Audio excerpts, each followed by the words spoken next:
Powder जिसका सूत्र CaOCl2 होता है अर्थात रासायनिक नाम इसका कैल्शियम ऑक्सीक्लोराइड। क्या नाम होगा? Calcium oxychloride. चूंकि इसकी संरचना जटिल होती है इसलिए इसे कैल्शियम क्लोरो हाइपोक्लोराइड भी कहते हैं। क्या कहते हैं? Calcium chloro hypochloride. इस रूप में इसका सूत्र CaOCl ब्रैकेट में Cl यानी कैल्शियम ऑक्सीजन और क्लोरीन का ये मिश्रित लवण है ब्लीचिंग पाउडर। अगर देखा जाए तो ये पीले रंग का चूर्ण होता, आपका हल्का पीले रंग का चूर्ण होता है। इसमें क्लोरीन की विशेष गंध आती है। जल में घोला जाए तो यह आपको दूधिया रंग का निलंबित विलयन देता है। यह आपका bleaching powder CaOCl2 carbon dioxide अभिक्रिया करके यानी वायु कार्बन डाइऑक्साइड अभिक्रिया करता है तो आपका क्लोरीन गैस निष्कासित करता है, जिस क्लोरीन को प्राप्त क्लोरीन कहते हैं। उसी प्रकार आपका यह तनु सल्फ्यूरिक अम्ल से अभिक्रिया करके भी आपको तनु सल्फ्यूरिक अम्ल से अभिक्रिया करता है तो भी आपको क्लोरीन गैस निष्कर्ष करता है। यह क्लोरीन जो होती है प्राप्त क्लोरीन कहलाती है। ब्लीचिंग पाउडर तनु HCl से अभिक्रिया करके आपका हाइपोक्लोरस अम्ल देता है। यह हाइपोक्लोरस अम्ल वियोजित होकर के हाइड्रोक्लोरिक अम्ल और आपको नवजात ऑक्सीजन देती है। यही नवजात ऑक्सीजन क्या होता है कि कारण ही ब्लीचिंग पाउडर में आपको आपका ब्लीचिंग का गुण पाया जाता है अर्थात यह रंगीन वस्तुओं को रंगहीन कर देता है। यानी रंगीन वस्तु के रंग को उड़ाने में कार्य करता है। किसका वजह से? तो इसमें नवजात ऑक्सीजन प्राप्त होते हैं सब आपको प्रक्रिया में, और यह नवजात ऑक्सीजन ही क्या करते हैं? आपको रंगीन वस्तुओं को उसके रंग को रंगहीन कर देते हैं। तो यह आपका इस प्रकार यह ब्लीचिंग पाउडर का उपयोग देखा जाए तो यह सूत, कागज, लकड़ी के गुदा इत्यादि, लिनन इत्यादि के विरंजन के लिए यानी उसके रंग को उड़ाने के लिए कार्य करता है। इसके प्रभाव में ऊन को सिकुड़ने से बचाया जाता है। क्लोरोफॉर्म औद्योगिक निर्माण में भी ब्लीचिंग पाउडर का उपयोग किया जाता है, क्योंकि यह ब्लीचिंग पाउडर एल्कोहल या आपका एसीटोन के साथ जल की उपस्थिति में अभिक्रिया करके आपको क्लोरोफॉर्म बनाता है। चीनी को सफेद करने में भी ब्लीचिंग पाउडर का उपयोग किया जाता है। पेयजल को शुद्ध करने में भी ब्लीचिंग पाउडर का उपयोग किया जाता है। युद्ध के समय वायुमंडल में विषैली गैस को अवशोषित करने में भी इस ब्लीचिंग पाउडर का उपयोग किया जाता है और यह ऑक्सीकारक रूप में उपयोग होता है। इस प्रकार क्या कहेंगे इसे?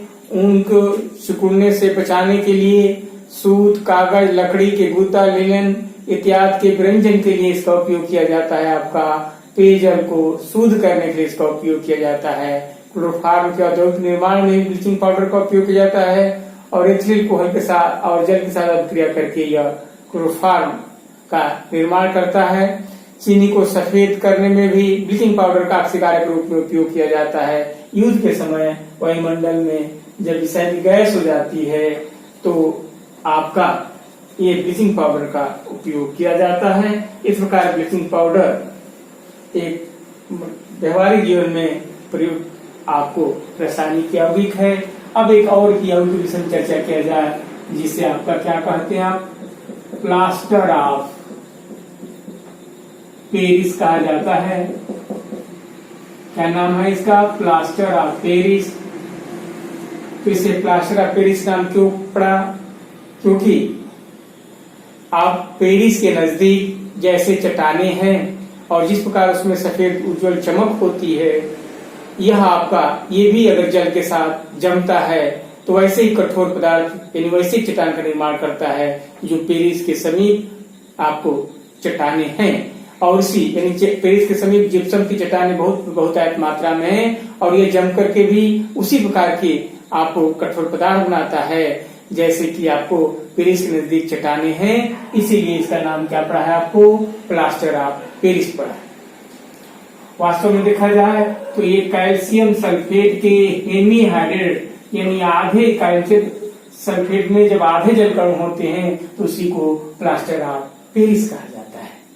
यानी अब आधे जल का आशय क्या है कि कैल्शियम सल्फेट के 2 अणु के साथ आपका जल का एक अणु रहेगा, तो इस प्रकार आपको यह क्या होगा, आपका प्लास्टर ऑफ पेरिस कहलाता है। यह प्लास्टर ऑफ पेरिस बनता कैसे है, तो कैल्शियम सल्फेट जिसमें जिप्सम यानी जिप्सम जिसमें जल के 2 अणु होते हैं, जब आपको 100 डिग्री सेल्सियस यानी 373 केल्विन पर जब गर्म करते हैं तो उसके आपको 3/2 जल अणु के निकल जाते हैं और 1/2 जल अणु का बच जाता है और उसके आधार पर क्या बनता है, आपको प्लास्टर ऑफ पेरिस का निर्माण होता है।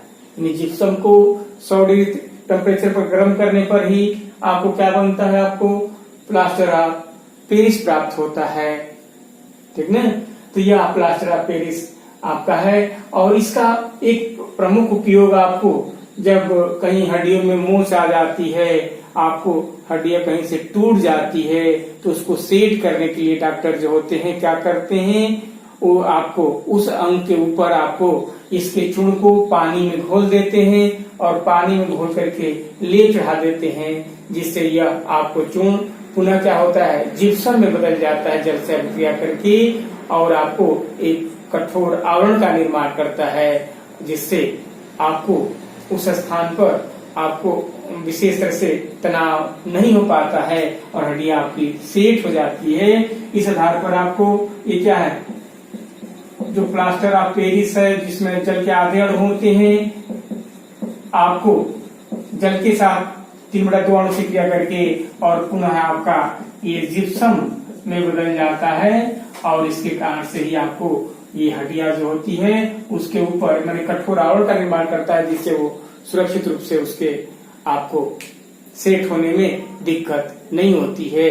तो इस प्रकार ये प्लास्टर ऑफ पेरिस का सजावट के संबंध में सजावट में उपयोग होता है और विभिन्न प्रकार की जो आपको सजावट के संबंध में मूर्तियां बनाई जाती हैं वो किसकी बनी होती है, आपको प्लास्टर ऑफ पेरिस से बनाई जाती है। इस प्रकार प्लास्टर ऑफ पेरिस आपको ये चिकित्सा क्षेत्र में और आपको विभिन्न सजावट की जैसे मूर्तियां इत्यादि बनाने में इसका उपयोग किया जाता है। इस प्रकार ये आपके अवयव थे और आपके कुछ अम्ल और क्षार भी व्यवहारिक जीवन में उपयोग करते हैं। जैसे आपका अगर देखा जाए तो एक्वारेजिया यानी एक्चुअल में 3 भाग आपको HCl और 1 भाग HNO3 के मिश्रण को ही एक्वारेजिया कहते हैं।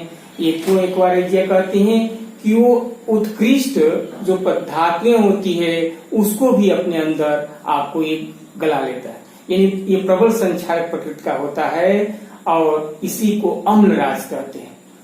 क्या कहते हैं इसको, अम्लराज कहा जाता है। तो अम्लराज एक्वारेजिया ऐसे पदार्थ होते हैं जो उत्कृष्ट धातुओं को भी अपने अंदर आपको गला ले देता है, यानी आपका यह प्रबल संक्षारक होता है। तो ये इसी को एक्वारेजिया का मतलब समझिए क्या होगा, इसमें 3 भाग HCl होता है और 1 भाग HNO3 होता है। इसके आधार पर हम लोग हाइड्रोक्लोरिक अम्ल का भी उपयोग पढ़ ले। तो हाइड्रोक्लोरिक अम्ल का उपयोग क्लोराइड लवण अगर प्राप्त करना होगा तो इसका हाइड्रोक्लोरिक अम्ल का उपयोग किया जाता है, या क्लोरीन गैस प्राप्त करने के लिए भी हाइड्रोक्लोरिक अम्ल का उपयोग किया जाता है। आप जानते हैं कि आपके पाचन तंत्र में भी क्या होता है, आपका HCl होता है, जो जठर रस होते हैं उसमें HCl आपको पाया जाता है। और आपका अगर लोहे पर जिंक की पालिश करनी होती है तो उसके पहले HCl का उसको साफ करने के लिए हिस्से को पहले HCl का उस पर लेप करते हैं, उसके बाद आपको जिंक की पालिश की जाती है। वस्त्र उद्योग में भी, कपड़ा रंगने में भी इसका उपयोग किया जाता है। तो क्या हुआ, आपके वस्त्र उद्योग में इसका उपयोग हुआ। लोहे की छड़ को यस्त्रीकरण करने के पूर्व इसका लेपन किया जाता है। क्लोराइड लवण को बनाने में, क्लोरीन गैस को प्राप्त करने में भी इसका उपयोग किया जाता है। और प्रयोगशाला में अभिकर्मक के रूप में भी HCl का उपयोग किया जाता है। अब HNO3 को दिया जाए तो सांद्र HNO3 जितने भी आपको विस्फोटक होते हैं उस विस्फोटक में HNO3 अवश्य उपलब्ध होता है। जैसे डायनामाइट से लेकर के आपका टाइनाइट्रोटॉल्यूइन हो, टाइनाइट्रोग्लिसरीन हो, जितने भी विस्फोटक आज आप तो सभी विस्फोटक में HNO3 उपयोग होता है। इस प्रकार यह विस्फोटक बनाने में HNO3 का उपयोग होता है। उर्वरक के रूप में भी आपको सोरा जो होता है उसको बनाने में भी, सूर्य को बनाने में भी किसका उपयोग होता है, HNO3 का उपयोग होता है। आपको रंग और विभिन्न प्रकार की औषधियों बनाने में भी इसका उपयोग होता है। और सोने चांदी के शोधन में भी क्या होता है, आपका HNO3 का उपयोग होता है। अब H2SO4 जिसको जानते ही हैं, इसको अम्लों का राजा कहते हैं। वो तो पहले हमने राज बताया कि इसको H2SO4 को अम्लों का राजा कहते हैं, इसलिए कि इसका बहुत अधिक उपयोग है।